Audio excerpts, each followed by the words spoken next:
Bismillahirrahmanirrahim. Assalamualaikum warahmatullahi wabarakatuh.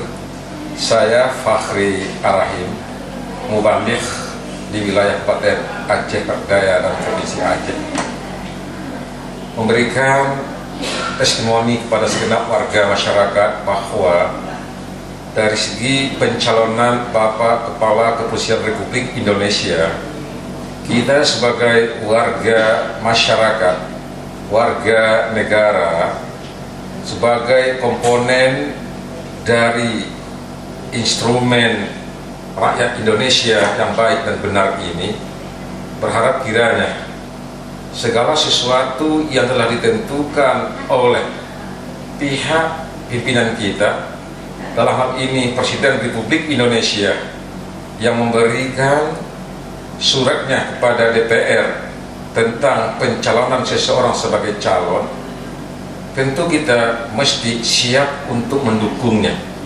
karena baik secara edukasi maupun secara spirit yang lebih mengetahui tentang sosok pribadi seseorang itu adalah pimpinan itu sendiri. Oleh karenanya, saya ulangi, kita sebagai warga masyarakat mesti menerima dan sependapat. Semoga bermanfaat. Wassalamualaikum warahmatullahi wabarakatuh.